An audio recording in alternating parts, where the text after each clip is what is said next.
I mentioned to you earlier that visitors can test their engineering skills at the earthquake table and operate a child-friendly crane. And you were like, I would be there. I want to go play I would be in line for that. and experiment with a lot of variety of building activities. I would like that one. Well, I think you'd have to go pick up our grandson so they wouldn't think you were weird. Say, I'm here to play. Yeah. I brought the kid with me, which our grandson would flip. He would. JD would love it. He would love that. Yeah. As the cold winds of winter sweep in, there's nothing like the warmth of a comforting cup to help you slow down and unwind. This is the season. Let Postum be your cozy companion. Made from roasted grains, Postum is caffeine-free and rich with a smooth roasted flavor. It's the perfect drink for those quiet, chilly mornings. Whether you're curled up with a good book, sharing a laugh with loved ones, or simply watching the snow fall outside, a cup of Postum is the moment you have been waiting for. If you like meaningful LDS products that don't feel mass-produced, you should check out Latter Day 3D Studio. We design and 3D print magnets of many varieties, including temples and the Christus, as well as clean, modern ties you can wear to church or inside the temple. Use code LDS for 15% off, available now for listeners. Everything is thoughtfully designed, printed in-house, and created to quietly reflect faith without being flashy. Head to LatterdayStudio.com and don't forget to use code LDS again at checkout to save an extra 15%. Latter Day 3D Studio, meaningful faith, thoughtfully made.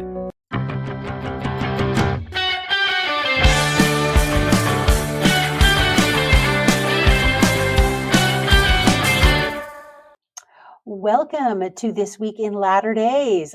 This is the T Wild Spouse Edition, or as we have been named, the Date Edition for Darren and Tiffany Engage.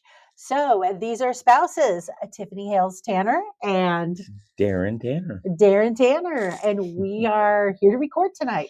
How fun. I know. It's kind of like Saturday night is always our date night. This is kind of like we kind of have like a mini date night on Friday night. Yeah. Wouldn't you say? Yeah, the warm up. The warm up for Saturday. So usually Friday night involves just coming home from work and kind of just gearing down from the week.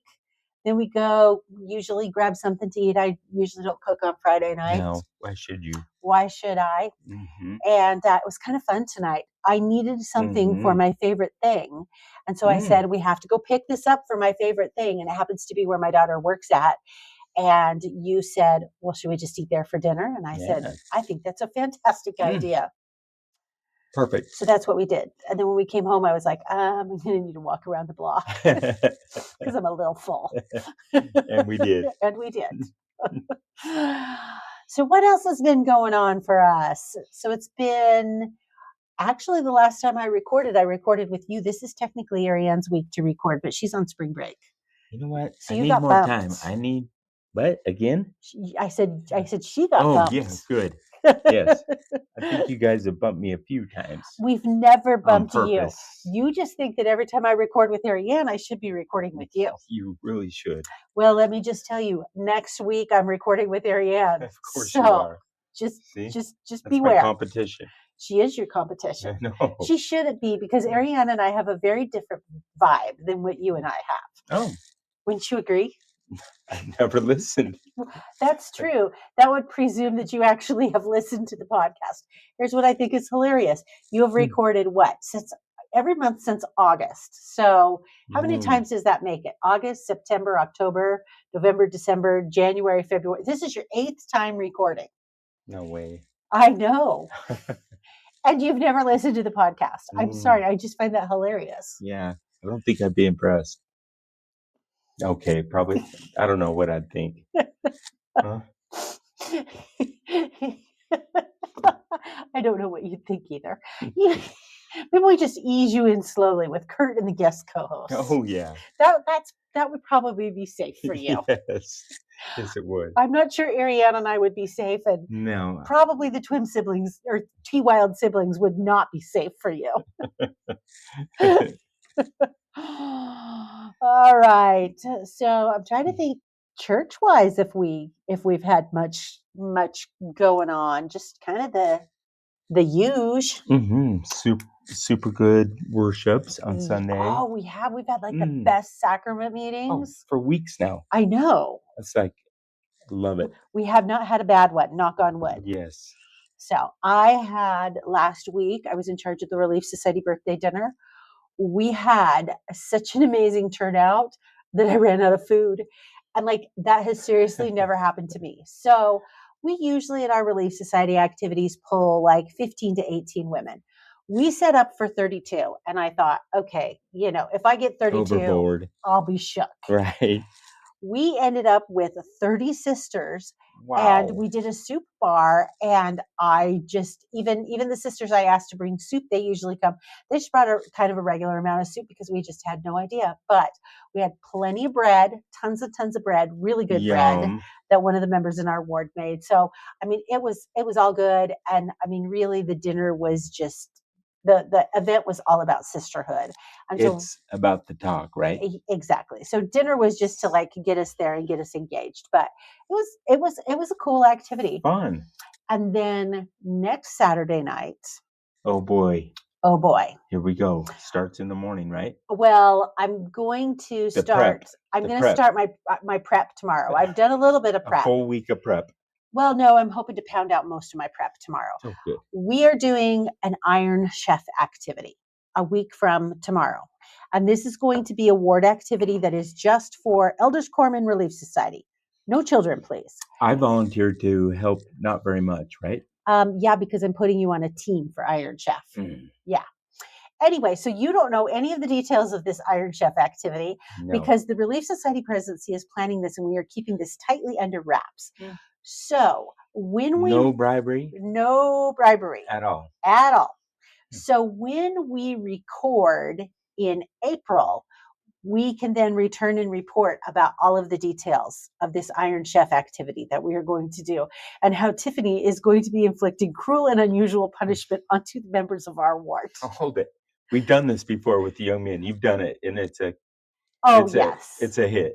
I have done it. I've done it 2 times. That's where we got the idea. Is you did a planning meeting with the young men, and they wanted to do Iron Chef, and so you came to me and you said, "Have you do Iron Chef? I don't know what this is." And we pulled it off. I'd never watched Iron Chef before, so I Googled it and I was like, "Oh yeah, I could totally do this."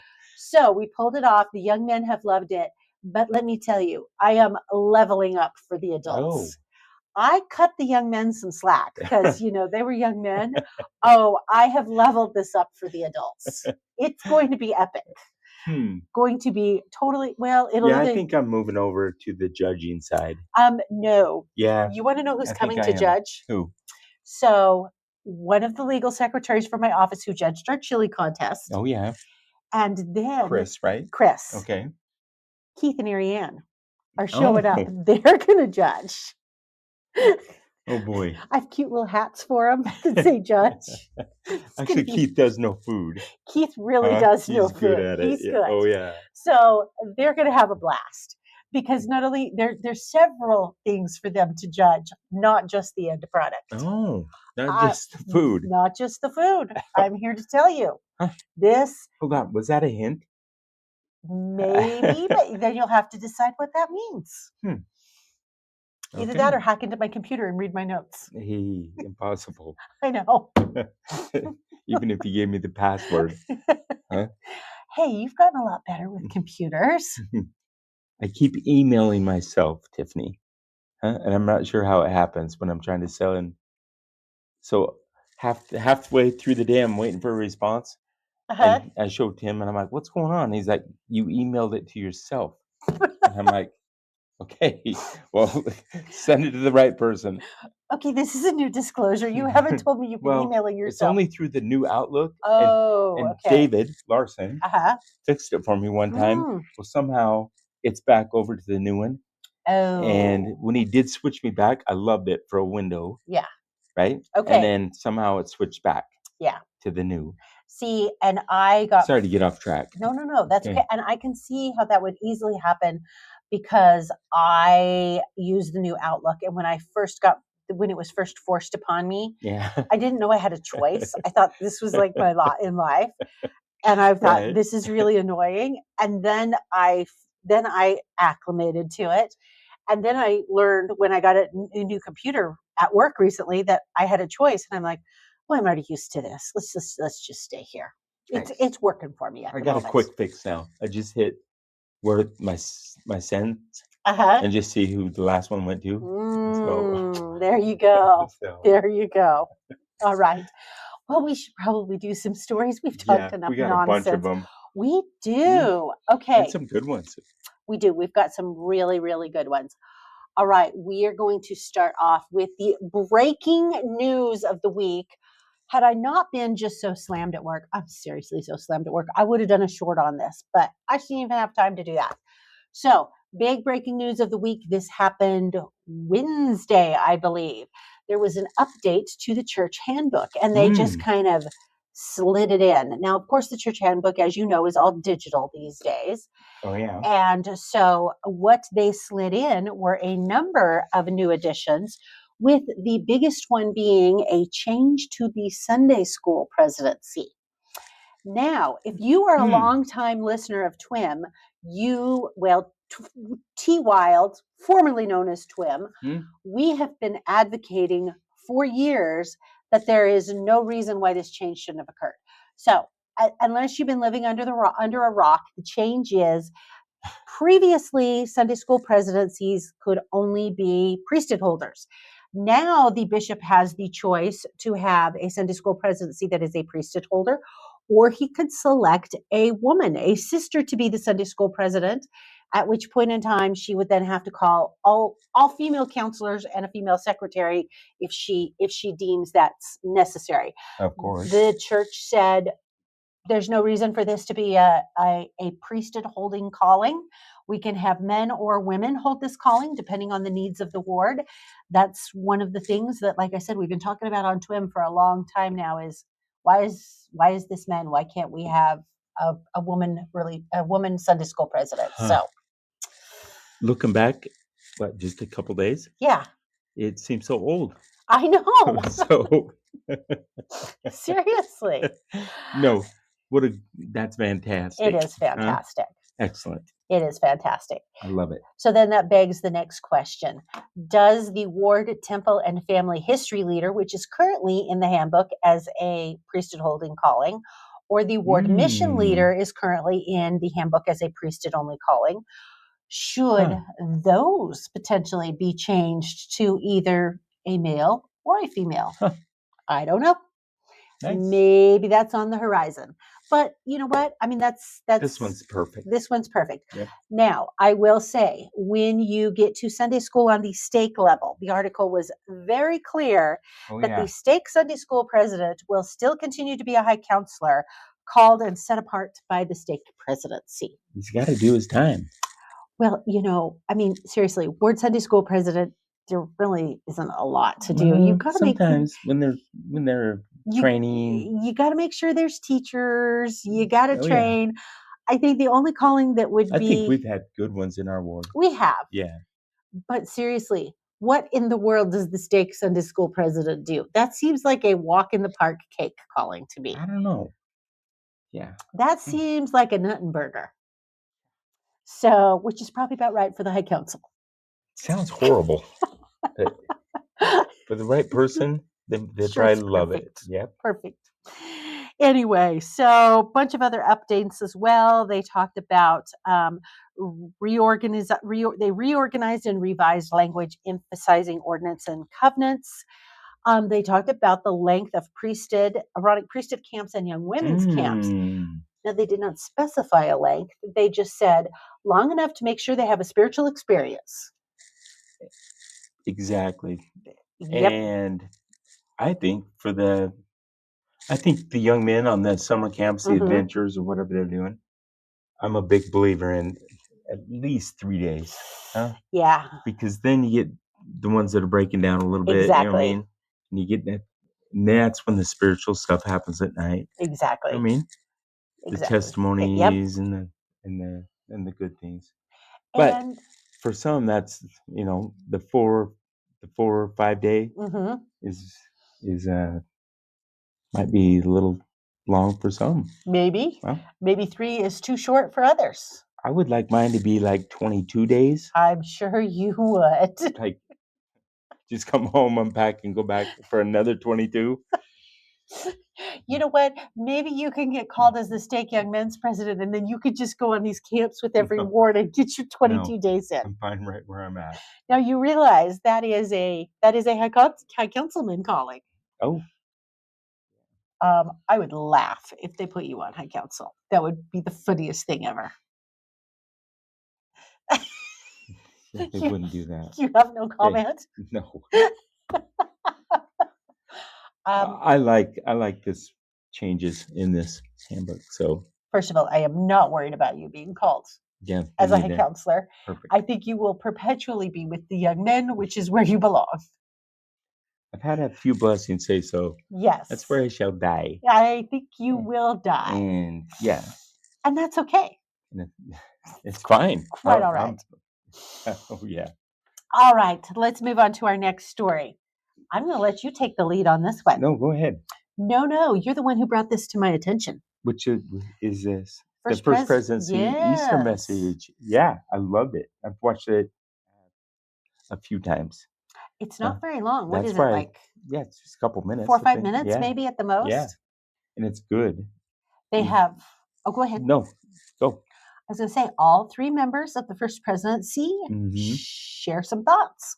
And then just listen to the prophet. I mean, just listening to him again today, Mm-hmm. just that short clip, it was like, man, just poor testimony. We're so blessed to have a living prophet, huh? Very true. And just the wonderful blessings he's able to give to us right now. Especially in this world, which increasingly every day feels more and more chaotic. It's going fast. It's going fast. I feel like the messages that we receive from the First Presidency, the little videos that you can download on a daily basis, the recaps of messages they're giving, feel like such a respite from all the other news that we are continually bombarded with that is not positive and uplifting. Let's just put it that way. Yeah. I think a fun one. Mhm. And then right after I got home, I was on it again. Is watching President Uchtdorf Oh, and yeah. his. I don't do the Instagram very much. Yes. But I was linked to it through the I church. I think he addressed BYU Hawaii this week, Mhm. and that was where his message was Yeah, from. but just his messages, Mhm. just listening to him is he's pretty cool. I mean, have- they're all cool. But just the difference, Mhm. it's wonderful. I love it. I've been a Dieter fan ever since he got Yes, called. you have. I like me some Silver Fox. What can I say? All right, let's do a little bit of temple news. Like we got 2. Oh. Everybody watch the message Okay, because it's good. it's good. And it's not a big time commitment. No. All right, we got 2 Salt Lake Temple stories. Okay. Mm. First Salt Lake Temple story. If you are in Salt Lake City between now and early 2028, they have a new exhibit at the Family History Center. It is called, or the Church History Museum, excuse me. It is called A Firm Foundation, and it is a new hands-on exhibit. And now it is geared towards children, but I'm sure if you're an adult and show up and play, they'll let you. It Mm. highlights both the 19th century construction and the 21st century renovations of the Salt Lake Temple. Nice. It emphasizes the importance of strong physical and spiritual foundations. Now, it is designed for children and families. It's got a lot of hands-on interactive stuff. I mentioned to you earlier that visitors can test their engineering skills at the earthquake table and operate a child-friendly crane. And you were like, I would be there. I want to go play I would be in line for that. and experiment with a lot of Yeah, variety of building activities. I would like that one. Well, I think you'd have to go pick up our grandson so they wouldn't think you were weird. Say, I'm here to play. I brought the kid with me, which our grandson would flip. He would. He JD would love He it. would love that. Yes. He would absolutely love that. A crane. Oh, yeah. yeah. Anyway, organizers hope these elements will help children learn how to build a spiritual foundation on Jesus Christ and remain resilient during challenging times. Now, here is the cool thing that is also on display at the Church History Museum.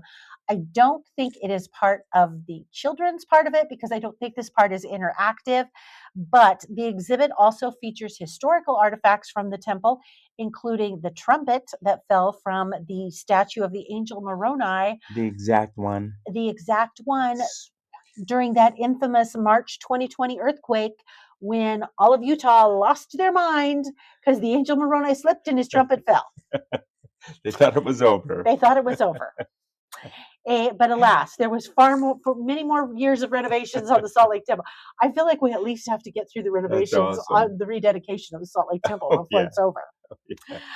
Yeah. They also have the cane that Brigham Young may have used Ooh, I like me some to Brigham Young. mark the temple site in 1847. Nice. We don't know. Anyway, fun exhibit there.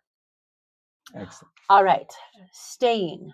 Oh, actually, we have 3 Salt Lake Temple stories. Mm. Staying with our next Salt Lake Temple story, we have talked about extensively the tour that will begin of the renovated temple in April 2027. Now, if you've ever been part of or attended a temple tour, they run those 6 days a week. They run them Monday through Saturday. They do not run them on Sunday. Sunday is the Lord's Day. It's the Sabbath. They take a little rest.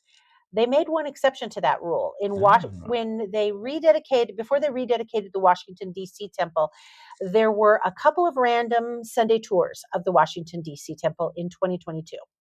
Well, apparently that must have gone very well because when they do the tours for the Salt Lake Temple, they're running that thing 7 days a week for Nice. 6 months.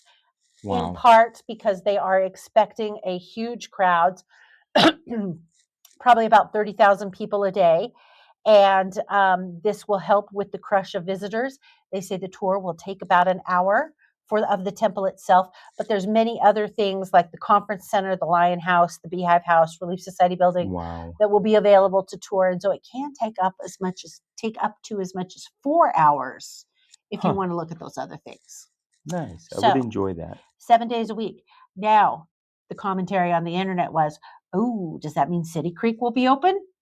Because as you know, City Creek is the mall just across the way, Right? which the church owns. And People think about this. the church was very clear to all of those tenants that there will be no sales on Sunday.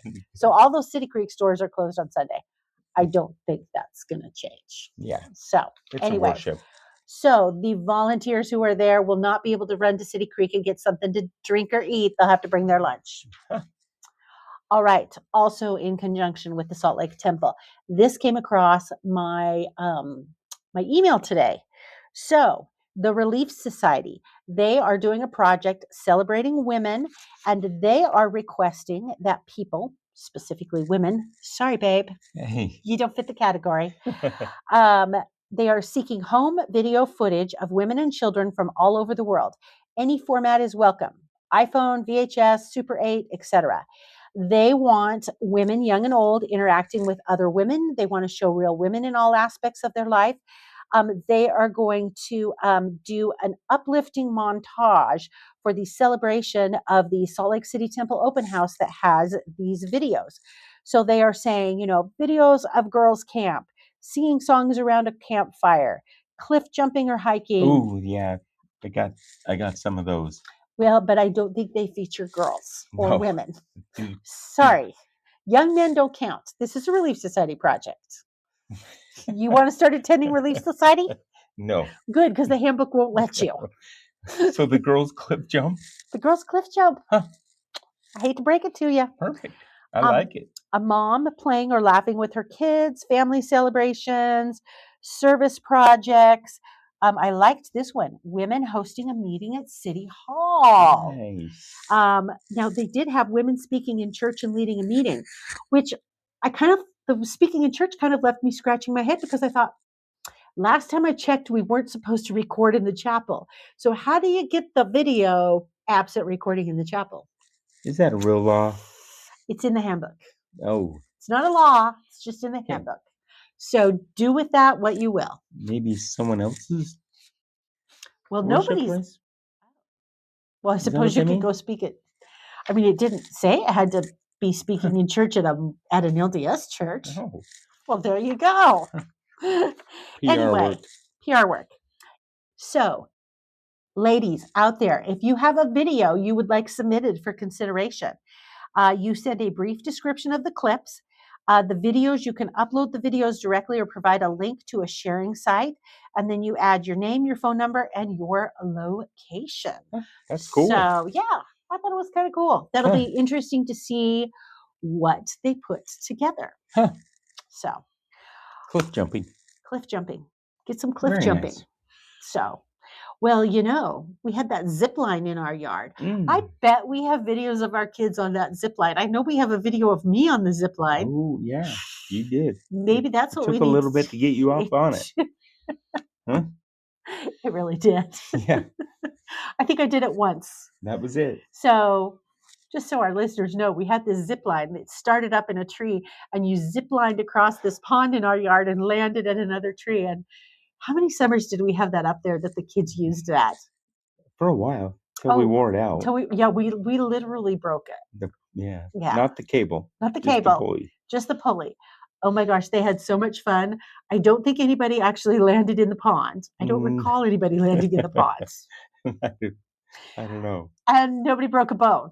That's that we know of. That we know of. That's probably the most amazing part. We were very watched over because somebody should have been seriously injured. Yeah. All right. Let's talk about America 250. Oh, I've got two stories celebrating America 250. As many of you know, the United States of America turns 250 years old this year. You and I were both alive to celebrate the bicentennial when it turned 100. loved it. Never in my wildest dreams did I really ever contemplate until about last year that I'm like, oh, yeah, I'm hitting the 250 too. I don't think we'll make it to 275. I hope I don't. Just saying. Unless I'm a resurrected being at Yes. 275. Huh. Maybe that might be a possibility, the way things are going. Anyway, one of the initiatives that the church is doing is they announced this last November, and it started a year ago, and I guess it's going to go all throughout 2026. They are taking 250 trucks full of food, like we're talking big semi trucks, and distributing them to food banks throughout America. Nice. So at least every state will get at least one truckload of food. They did their inaugural run by sending food to the food bank in Michigan, in Grand Blanc after the shooting. Well, they just did their 61st truck of food. Wow. And so the driver of this truck was a gentleman by the name of Dustin Walker. And so the reporter of this article, this was from the Deseret News, hopped in the truck with Brother Walker Sweet. and accompanied him at least on a portion of the ride. He was going from Salt Lake City to Virginia for this with this food truck. And he is a transportation driver for Deseret Transportations, which is an arm of the church. And so she interviewed him, and he said it's neat to be part of the church's mission to serve and give back. And he was taking 36,000 pounds of food. 36,000 36,000 pounds of food, Wow.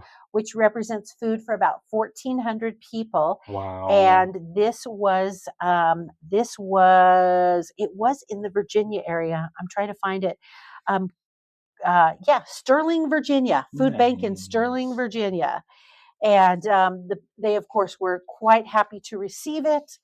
And that will continue throughout the year. So there was kind of a final quote from him in the article. It says he reiterated he feels grateful to be part of giving back to the community he delivers to.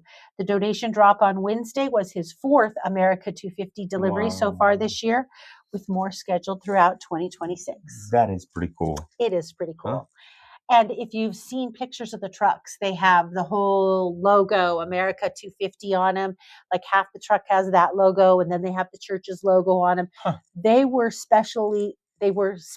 a specialty paint job just for this and for those deliveries. So great PR for the church. Love it. And helps a lot of people. It really does. All right. Here's our next America 250 story. Tab Cats. You know who the Tab Cats are? Yeah. Okay, tell them who the Tab Cats are The Tabernacle Choir. at Temple Square. Yeah. Yes. Yes. They used to be the Motab. Yep. We're no longer Mo. No. We're now Tab Cats. Tab Cats. So they, as you may have I known, can't get used to that though. I Tab know. Cats. It's not. Nah. I know. I still want to call them the Motab, Mhm. but I can't. No, So I can. I have to call them the Tab Cats. The real name. No, that's way too long. No, I'd rather call it that. Yeah. That's way too long. I don't like the Tab Cats. Well, that's a personal thing. Okay. In any event, the Tabernacle Choir and Orchestra at Temple Square, if you want to be Darren with a mouthful, will mark its 250th anniversary of the United States with a special broadcast Cool. of the music and the spoken word. Now, 4th of July, we were talking about this tonight. It's on a Saturday, which means party. Yeah. So on Sunday, when you're recovering from your party, that is when they will do music and the spoken word. So they have invited a very special guest to join them. This is none other than the Kansas City Chief head coach, Andy Reid. Nice. I know. Many of you know he is a member of the church.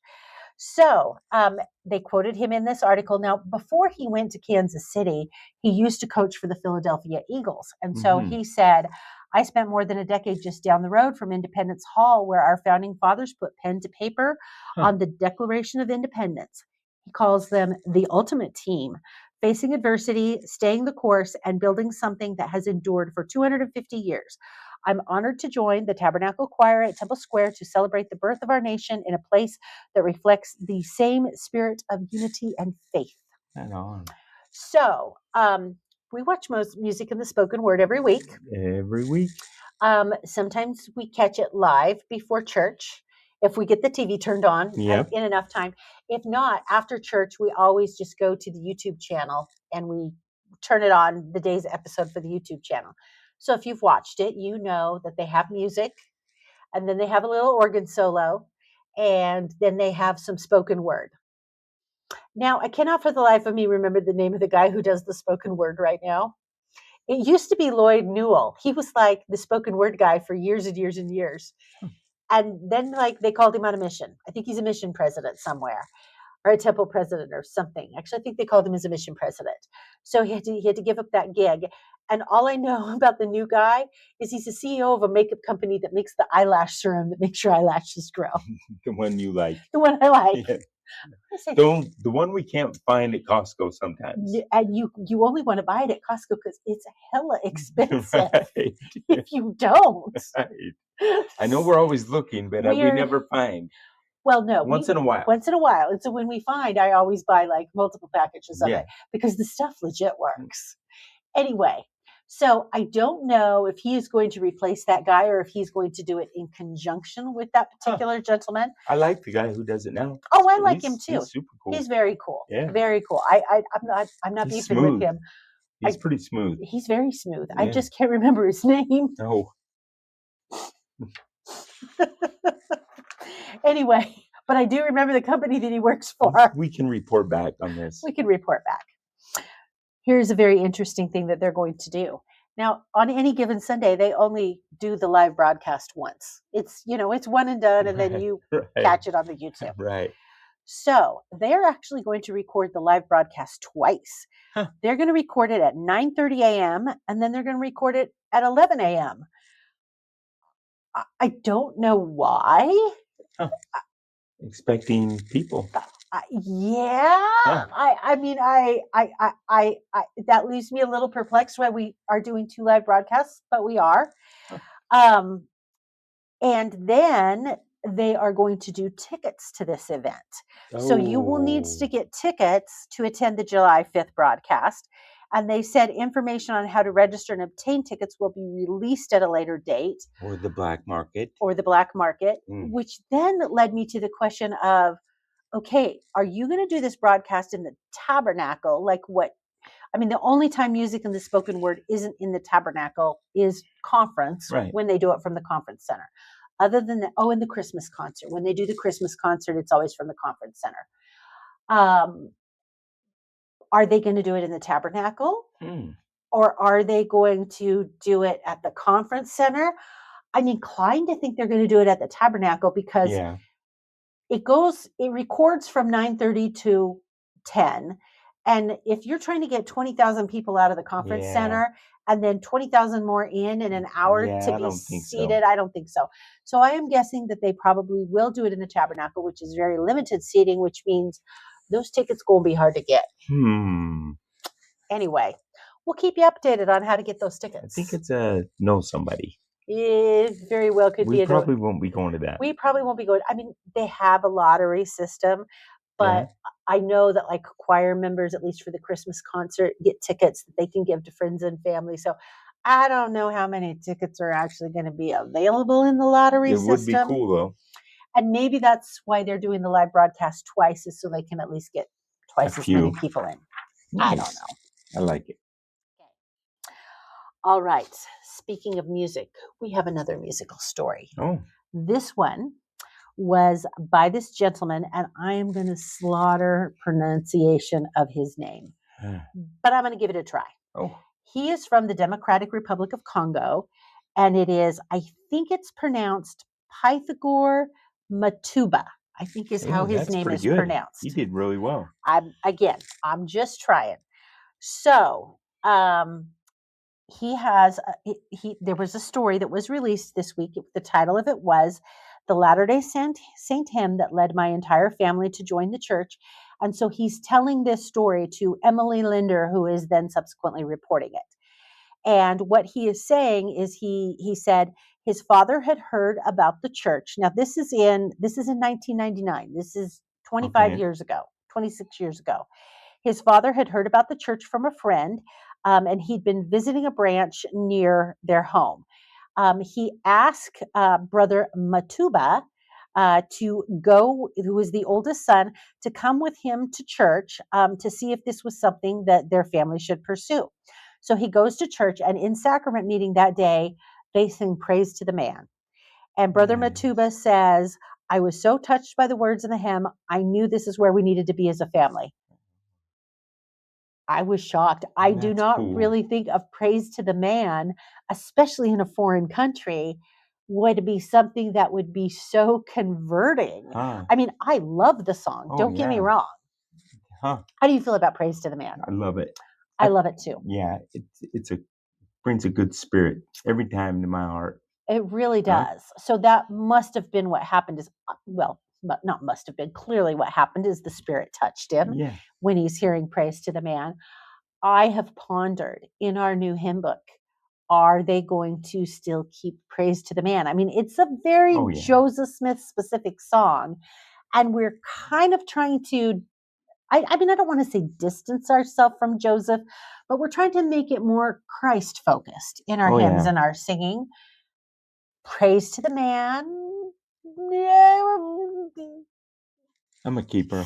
Keep it. I hope they keep it. They I will. will be very sad if they don't. I hope just for tradition's sake that they keep it, because I'm with you. Whenever I hear it, I immediately Yeah. feel the Spirit. I love it. It reminds me just what, you know what I mean? Hmm. Sacrifice. huh? Exactly. Exactly. So, Well, and that's one of the lines in the song. Sacrifice brings forth. Can't remember right off the top of my head, but I remember that's part of the words to the song. yeah, they'll be keeping it. I hope they keep it. Anyway, there's more to this story by Brother Matuba. So his family all joins the church. They were baptized in May of 1999. He talks Cool. about his favorite Easter hymn, and the music has continued to be a part of his family. His favorite Easter hymn is Savior, Redeemer of My Soul, which I love that. I don't love the version that's in our hymn book right now. I don't love the music with that version. I love the music with that version that is out of the 17 Miracles movie. Ooh. I like that. I like that music better than the music that's in our hymn book. Anyway, the final verse says, "Or rule mine acts to serve thine ends, change frowning foes to smiling friends." And he talks about how those lyrics became very true to him during a miraculous experience. Now, this is what is so cool. Remember how we have talked about in the past that every time there's conference, they bring in members of the church from outside of America to come and sing with the choir. Right. And it's usually about 20 people. Well, he was selected to come and sing with the choir. But before he could come and sing with the choir, he had to get a visa. So he keeps showing up at the American embassy at the Democratic Republic of Congo, and they keep going, denied, denied, Eesh. denied. He gets denied 4 times. Hey, He's feeling a little discouraged. He's like, Heavenly Father, I want to go sing with the Tap Cats, yeah. you know? And so he makes his 5th appointment. A friend said she was praying that the Lord would send an angel to help him. So on the day of the appointment, he shows up. He's number 97 in line. So he's watching all the people go before him. There were 2 offices at the embassy, but only one was open. And the official working in that office that was open wasn't granting any visas. Everybody was coming out of there denied. He's having a bad day. He's having a bad day. So Brother Matamba is getting a Eesh. little nervous. Reject. And he's like, man, I'm going to get and this is like really his last opportunity to get a visa if he's going to go sing at General Conference. So he's growing more nervous. So number 96 gets called up. He knows he's next because he's 97. As soon as they call 96 up, another official entered the embassy and opened another office. And so they called him into that office. So he says, Of course. my hope soared. Wow. Here was the angel who would validate his visa. He sat down, he answered a few questions, and then he got the long-awaited phrase, your visa's approved. Approved. Approved. And he made it. How cool is that? Huh? I loved this story. The one right before him. Boom. Boom. Oh, man. I love this story. So We understand a little bit about that. we really do. Huh. Aw. Anyway, that was neat. That I was like one of that. my favorite stories Huh. this week. All right. Oh, Sister Freeman, Oh, you're I the one that love- found this one. I So did. why don't you talk about this one? Sister Freeman. I really do like it. She went to a pornography conference. This pornography conference. That sounds bad. Yeah. There is the Utah Coalition Against Pornography Conference. That's the pornography conference she went to. They're not for it. They're against it. She was invited to speak. So what did she tell him, Darren? She told him a little bit about the damaging effects of pornography. She did. And then she starts talking about how to avoid them Yes. and avoid the pornography. What I love about this Uh-huh. is President Freeman. Yes. She understands how to talk to the youth nowadays. Mm-hmm. This is a whole different generation. They understand straight talk. Exactly. Don't beat around the bush, huh? You know what I mean? Don't talk about heavy petting. They'll laugh at you. No, don't do that. But no, she hits it straight, and I really do. I actually love it, especially working with the youth. You know what I mean? Well, and some of the things that she was saying The armor. is she was talking about the armor, and that, you know, she started off by talking about a story of seeing some boys that were wearing cardboard as armor because they were going to a paintballing activity. And she said, you know, we can spiritually arm ourselves and put that armor on. And she invited listeners to regularly clean out their social media feeds. If something causes a person to question their convictions or worth, or to doubt God themselves, or disrespect one of God's children, she said, Get rid of it. unfollow them, turn them off. Yeah. You don't have to listen to it. And I liked this. She said, another way to keep personal armor strong is by cultivating awareness of thoughts, feelings, and behaviors. Simply recognizing triggers like anxiety, Nice. loneliness, depression, or boredom is an important part of understanding how someone becomes more vulnerable to misusing technology. Nice. So I liked that. The other thing that was so interesting is how have you ever heard another sister leader discussing pornography? Not much. No. It's not a, yeah. Plus, if you're not teaching with the spirit, you know what I mean? With pornography, it gets taken off out of contents, you know what I mean? If you teach it the old way, like we were taught, Yeah. it's way different. The youth don't understand that. No. You know what I mean? They understand just being taught just like this. You know what I mean? The armor, what makes us strong, what keeps Exactly. us around, the triggers, looking for, like she said, the boredom. You know what I mean? Mm-hmm. And Stay busy. Exactly. Build that armor. Yep. So that was a fun message to see her kind of stepping outside the box for what we see sister Yeah. leaders do and topics that sister She's leaders so cover. awesome. She really is. I knew She's from the cool. moment she was called, I was like, Yeah. oh, she's going to be revolutionary for the Ye- young women. Yeah. And I think she has been. Excellent. All right. Oh, this story. Holy moly. Okay. This is called 5 Callings, 1 Purpose. Quintuplets serve missions at the same time. I had no idea that there were these, they call them the Wilkinson quintuplets. I'd never even heard of them before. And when you told me today, I was like, how many? Yeah, How many? What is 5. It's a 5. It's a 5-pack. Hmm. So, Rachel Wilkinson, she's the mom. She's from Cedar Park, Texas. When she found out she was having quintuplets nearly 20 years ago, she said it felt like an out-of-body experience. This doesn't happen to real people. How is this happening to me? So she says that, and I ponder. I can see this. I can see this. I know, but I'm pondering, okay, well, clearly you didn't use in vitro because you would know how many eggs got planted in. Right. It didn't say whether or not she was using fertility drugs. There are certain fertility drugs that will make you ovulate more and increase your chances of having multiples. I have no idea if she was using that. If she was using, I think it's called Clomidin. I can't remember.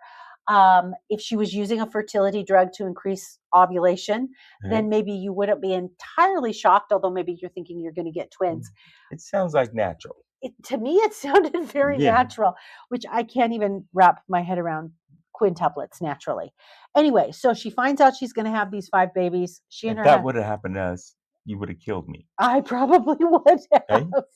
Okay. And they already had a son and a daughter. Oh. So they 7. already had 2 kids. Boom. When they had these 5. So she finds out she's pregnant. The doctors, of course, say it is crazy to carry quintuplets to term. This is not going to end well. Wow. You need to selectively reduce a couple of babies, which is just devastating news. So she and her husband, they go to the temple, they pray, the whole 9 yards. They happen to be sitting in the stake president's office. He doesn't say anything that's, earth-shattering to her, but she just gets this clearest impression that I've sent you these babies. Wow. It's going to be fine. Don't worry about it. So she ends up having these babies. They have a combined birth weight, 3 girls, 2 boys, of 27 pounds, 7.2 ounces. She has the national record for the collective birth weight of quintuplets. That's just almost 22 pounds in baby. That's not placenta. That's not amniotic fluid and all the other stuff that goes with it. I can't even imagine what this poor woman went through. Anyway, so she has these 5 babies. They all turned 18 last year. They graduated from high school. And then the 2 boys, because they hadn't changed the mission age, they left on missions in September. So Ryder went to California, San Jose. Rustin went to Aberbrugine West Mission, learning French. And then they changed the mission age. So then the girls started applying. So Kendall, she began serving in Las Vegas, Nevada in February of this year. Cadence is going to Korea in May. And Cassidy is going to Italy, Milan in June. So they are going to have 5 missionaries out at the same time. Wrapped around the world. So I can't even imagine. I mean, I suppose they are used to doing everything in multiples of 5 because they did it for 18 years. So maybe this just doesn't seem that phenomenal to me, but it kind of blows me away. Think of the blessings. Oh, that's exactly what I thought of. I was like, we remember the blessings our family received when our son Scott served and when Shelby served. We didn't want him to come home. I know. We were like, can't you stay? We really like the blessings. Are you sure you don't want to? Shelby might have stayed. Yeah. But for her last area, the mission president smartly put her in an area. The blessings. Remember, they were so smooth and soft and just. They were. Oh. They were. They really were. So, yeah, I can't even imagine 5 times the blessings. But here's what the mom says. She says, P-Day is unreal. Just with the 3 of them out right now, she's juggling various time zones to be able to talk to all of them. She just sets Monday aside. She doesn't do anything else on Monday. She just stays home, It's P-Day. talks to her kids. And she said, and now they're going to be all around the world because she's got Korea, she's got Italy, she's got 2 that'll be here in America, and then that one that's Abidjan. Abidjan West Mission. Yep. Anyway, Abidjan. so totally crazy. Hats off to the Wilkinson family. Yeah, hold on. Did she have any more kids after the 5? No, Done. We're done. 7, they were done. Yeah, we're done. They're full up. Yeah. Although I suppose if you had 1 or 2 more after that, how easy would that sound if you survived 5? I need to go and see if they've done other articles on her because I am positive her ward would have had to have just rallied around their family because there is no way you can physically take care of 5 newborns. That would be that would be impossible. Yeah. So I would really like to, someday just talk to her and say, what was this like when you were in the physical day-to-day of 1 through about 3, just getting them potty trained and everything. Whew. Anyway, I'm sure that poor woman never left the house, and they didn't have grocery delivery then. These days, you just dial up Walmart and say, bring me my groceries. You really would never have to leave the house. Good for her. Good for her. All right. We're getting a little tight on time, so I'm going to speed through a couple of these other stories. Burn through. Shark Tank. You've heard of Shark Tank. Oh, yeah. So they have had 17 seasons of Shark Tank. In those 17 seasons of Shark Tank, they've had at least 20 BYU alums and students. They are headed into season 18. They expect more BYU people. There was a whole article, I believe I think this came from the Deseret News. Anyway, that goes through every BYU alum that has appeared on Shark Tank and what they sold and what their result was. Right. And they've had some real success stories. The biggest one, I think I will hit on this real quick, is there was Scan, a mobile app for reading QR codes and barcodes. And this was on the show in 2013. It got rejected by the Sharks. The Sharks were like, hard pass. But it achieved massive popularity and secured more than 1 million downloads before a year later it was acquired by Snapchat for $54 million. Ooh, cha-ching. Sharks. That's a winner. Big mistake on your pass, but somebody collected a lovely payday. Wow. All right. Staying on my BYU theme. Oh. Okay. We have Brent Yormark. He is the Big 12 commissioner. Now, the Big 12 is the athletic conference that BYU is in. Yeah. I have not been very kind to the Big 12 because I do not feel like they have sufficiently cracked down on the anti-Mormon batter. And this is a hill I am willing to die on. Nope. Anyway, so he had a press conference before the Big 12 tournament. So this story is about 10 days old. And he got questioned by a reporter from the Daily Universe who was like, hey, what are you going to do about this? Oh, we zero tolerance. We take this so seriously. I'm like, you only take it 50% seriously because it happened 4 times and only 2 of those 4 schools got fines. Yeah. The other 2 times you're like, naughty, you really shouldn't do that. Anyway, then he tried to say, oh, I'm Jewish. I know what it's like to be targeted. Anyway, I know what it's like to feel hate. Then he tried to say, oh, I'm in contact with your school president, Shane Reese, all the time. We're trying to solve this. Then this is how the article finished. He does say more can and needs to be done. He says, I'm embarrassed by it and I'm not happy about it, but we need to do something about it. We have to change behavior. I think we're going to roll up our sleeves and dig in this spring in our spring meetings and address it as a group with the presidents and the athletic directors. I know, and I'm very confident that we will get to a better place. So they're going to let it continue to happen. Well, we will see, Commissioner Yormark. Football season kicks off in August, and then we have basketball season to follow it. Answers like that didn't sound like he's taking it very serious. He's paying lip service. Yeah. And I have said all along, Big 12, walk the walk, just don't talk the talk. So I have a feeling we will hear more chants. In fact, I would put hard money on the table that we will. And so it will be interesting to see. I hope not.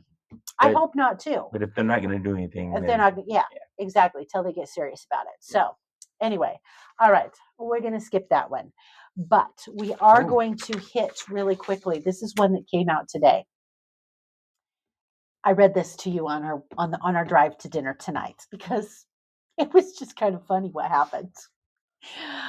University of Utah. So we're shifting from BYU to the University of Utah. Oh. They had a football coach by the name of Kyle Whittingham. Now, he was at the University of Utah. He's a BYU guy, got hired by the University of Utah. He was at the University of Utah as a football coach for 32 years. 21 of those 32 years, he was their head coach. So you may recall this last fall, there was chatter. Is he going to retire? He's 66. He's headed in that direction. And the University of Utah really, he ended up leaving the school and retiring.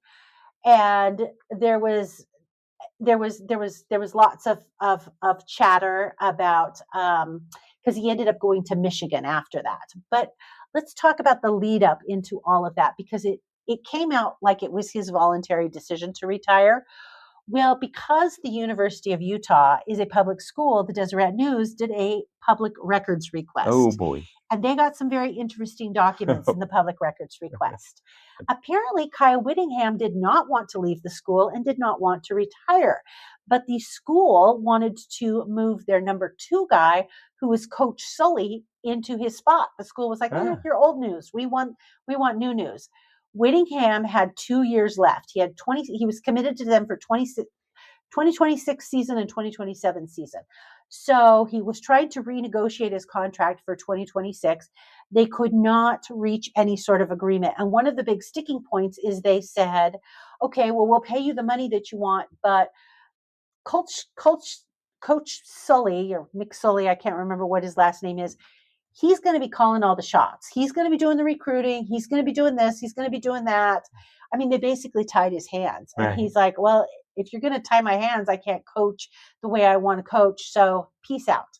So they had to do an amendment to his contract for him to leave. Oh. So his original contract said that for 2 years following his exit from the University of Utah, he would remain on in an advisory position. Well, the U wanted him out of there so badly that they were like, you're old news.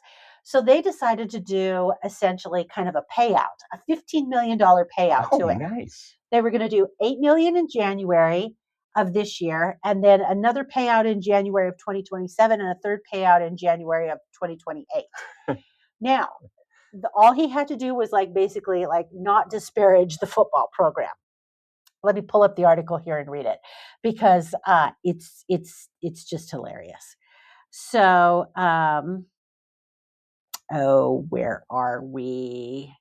Okay, so they agreed to this payout. Now, this payout didn't say that he couldn't go anywhere else and coach. Uh-oh. It did say that if he coached in Utah, he wouldn't be eligible for this buyout. But if he left and went out of state, he could do that. So they signed this, and this all happens on the 12th of December, and on the 13th of December they name their new coach. And so let's see here. What's the exact words? Because the exact words are key here. He agrees he will work with the university and its athletics department to facilitate a smooth and successful transition. Nice. So all of that happens early December. Then you may recall the Michigan football team, their coach had a little problem. Oh yeah. Their coach was doing not so favorable things with his female assistant. That created a problem. He got himself fired. So then Michigan was scrambling around looking for a coach. They tried to court the BYU coach, Kalani Sitake, and he dabbled with them for a minute, and then the BYU people rallied around him and said, no, you're staying put. Yeah, we So need you. He stayed put. He got himself a big fat raise for staying put. So the U lets Kyle Whittingham go. Michigan is like, hey, fresh meat. So Michigan comes a-courting. So Michigan announces, and it's announced on December 26th that he's going to Michigan. Well, not only did he go to Michigan, he took a bunch of the coaching staff from the U to Michigan. So a lot of Ute fans were really disparaging him. You quit, you left, you did this, you abandoned us, you raided us, without knowing the story behind it, which is the U wanted him out. He wanted to stay. The U was the one that wanted him out. So when he gets his paycheck, his $8 million paycheck in January from the athletic director, I just have to read the email from the athletic director because it's hilarious. Enclosed, please find a check for $8 million and change, which includes interest from January 8th to today's date. This represents the first payment of the transition bonus to be paid in 3 installments over the next 2 years under the Fourth Amendment to your employment agreement. As you know, the university was disappointed by your actions last month. The university felt that your involvement with recruiting our football coaches and staff to Michigan was contrary to the terms of your employment agreement, which requires you to assist in a smooth and successful transition of the football program to a new head coach and his coaching staff. Your position was that this provision only prohibited non-disparagement. We have determined that a fight over this issue would not be in the long-term interest of the university and its football program or your legacy as our long-term football coach. Insert a little asterisk right there. The asterisk right there is our lawyers told us our case sucks.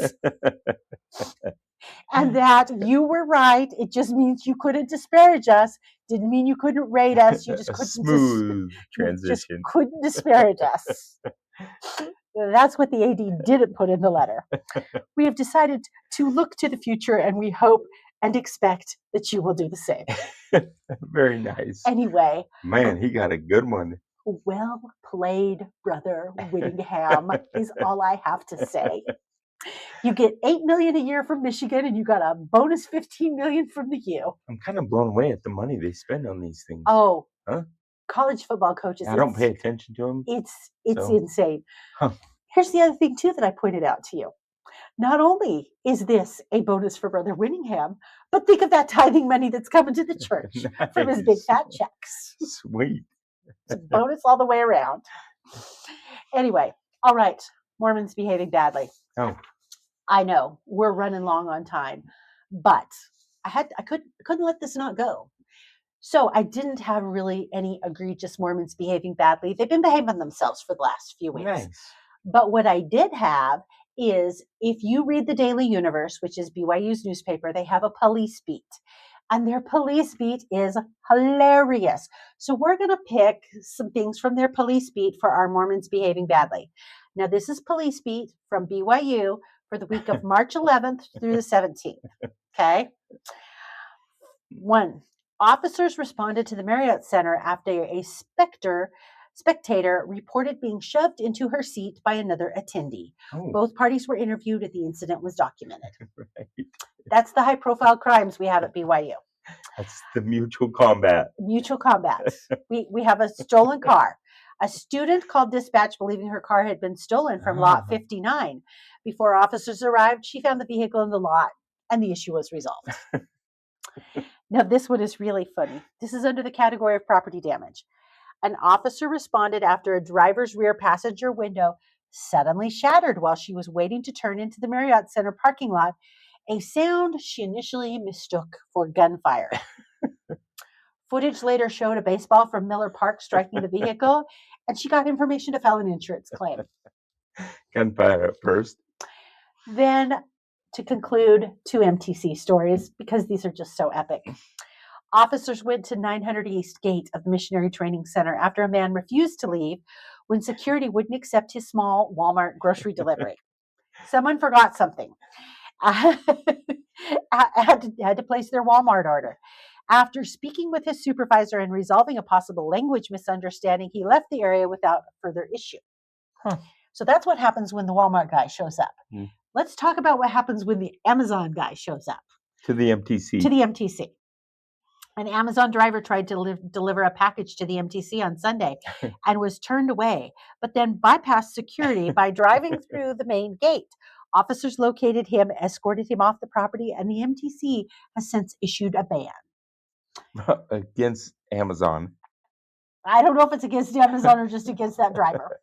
But in any event, I'm like, well, what happened to the package? Does the MTC refuse your Amazon package and go, no? Or do they go, yeah, give me the package, we'll deliver? I'm kind of inclined to believe they refuse the package.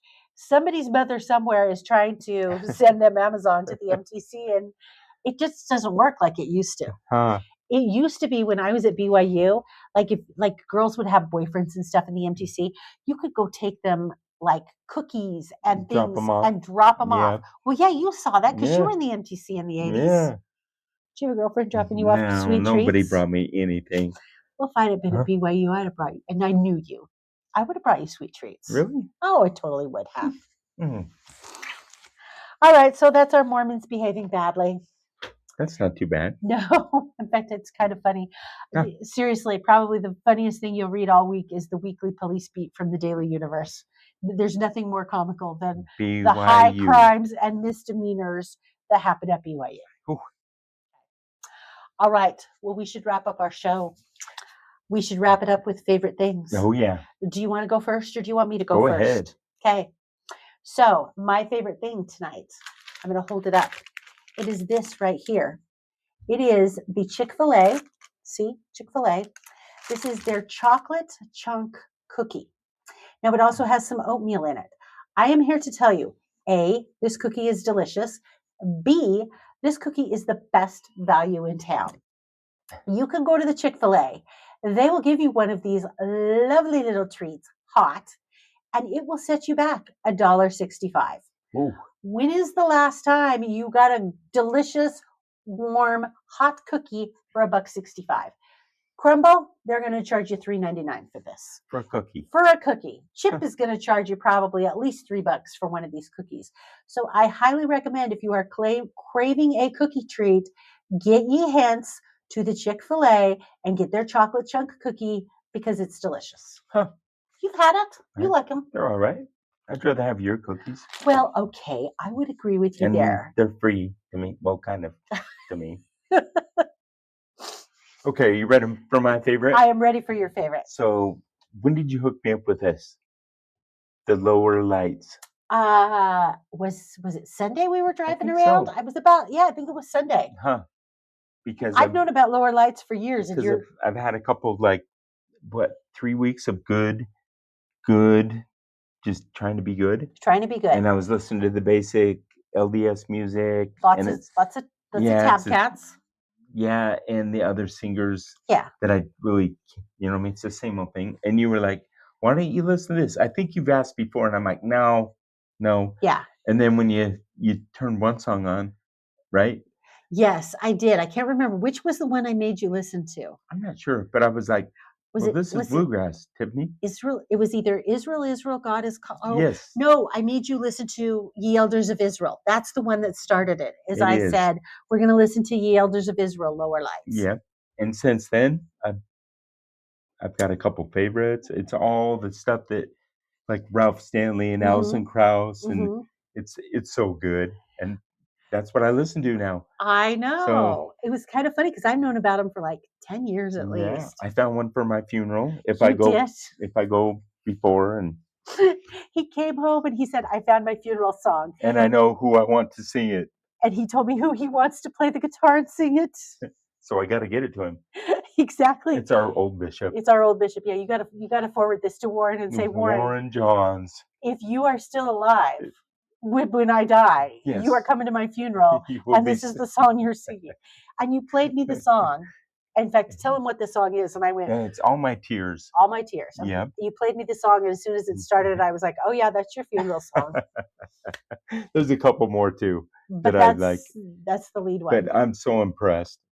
Loved it. Yeah, Wish I they're- would have started years ago listening to them. They're great. And So- maybe I should have just forced this more upon you. You really should. I had no idea that Because it was like that bluegrass style of Yeah. music. So Yeah. love it. Very Love it. talented. Very. So we have a new goal for December. Oh, who? You and me. Oh, yeah. Our goal is we're going to try and get tickets to Lower Lights Christmas concert because they do a Christmas concert every year down in Salt Lake. That'd be cool. Ariane and Keith have been to it. Huh. And so we're going to try and get tickets to the Lower Lights Christmas concert, and we will go down there and do their We will. Christmas concert. I think that'd be really fun. It would. All Well, right. this was fun again. It was fun. Thank you for coming on with Sure. me. Yeah. You're a very good Oh, sport. man. Huh.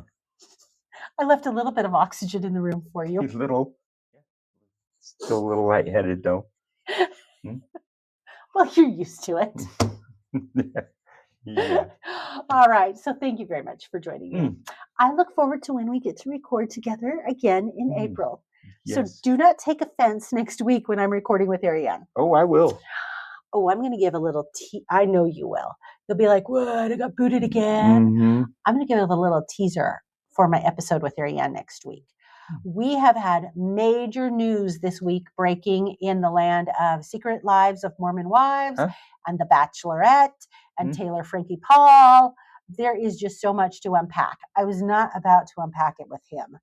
Yeah. That would be Ooh. lost on him. So next week when Ariane and I record, we're gonna unpack Does she all know of that. who all this is? Of course she does. Ariane does. Yeah. In fact, she texted me today about it. Are you sure? Yeah. We got invited to maybe write like a weekly column about The Bachelor, but it just didn't work out with our schedule. And I've never watched The Bachelor. She has watched The Bachelor. Right. I've never watched The Bachelor. She's watched it. Anyway, so yes, that's my little teaser for next week is Ariane and I have a ton to unpack with regards to all of that. And so we are going to unpack that next week when we record. Huh. So you don't have to be jealous because you don't want to talk about The Bachelor and Secret Lives of Mormon Wives. That's not really your scene. No. Okay. All right, listeners, if you have any comments, you can reach out at contact@thisweekinlatterday's.com. You can find us on the Facebook, and hopefully I can get a little break in my work and maybe return and do a few more shorts because those shorts are really fun. Oh, yeah, to do. I'm ready to do a couple. Okay. So We'll let you. Okay. Okay. All right. Thank you very much. Good night.